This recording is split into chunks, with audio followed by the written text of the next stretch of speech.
ఇలా వంకాయ ఫ్రై ఎప్పుడైనా ట్రై చేశారా? లేదంటే తప్పకుండా ట్రై చేయండి. చాలా టేస్టీగా ఉంటుంది.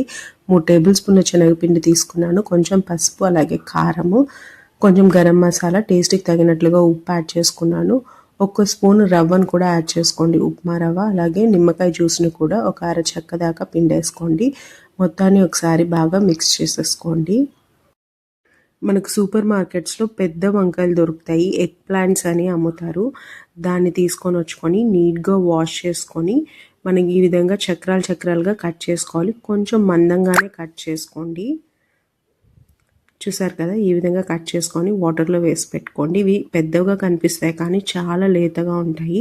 మనం ముందుగా ప్రిపేర్ చేసుకున్నాం కదా పొడి, అది 2 వైపులా ఈ వంకాయ ముక్కలకి అద్దండి. మొత్తం మసాలా అంతా పట్టించి ఆ తర్వాత దీన్ని దోస పెనం మీద కానీ లేదంటే బాండీలో కానీ, కొంచెం వెడల్పాటి బాండీలో కానీ పెట్టేయండి.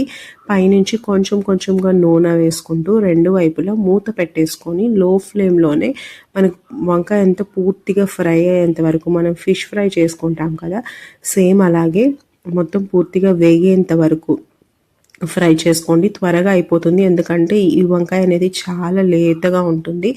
మూత పెడుతూ మగ్గించారంటే మనకు త్వరగా అయిపోతుంది. చూసారు కదా, ఈ విధంగా 2 వైపులా మంచి కలర్ రావాలన్నమాట. లో ఫ్లేమ్లో పెట్టుకున్నారంటే మనకు మాడిపోకుండా మంచిగా ఉడుకుతుంది. ఎక్కువ ఆయిల్ వేసుకొని కూడా ఫ్రై చేసుకోవచ్చు, కానీ నేను కొంచెం కొంచెం యాడ్ చేసుకుంటూ ఫ్రై చేశాను. అలా అయితే మనకు ఆయిల్ కొంచెం తక్కువగా పడుతుంది.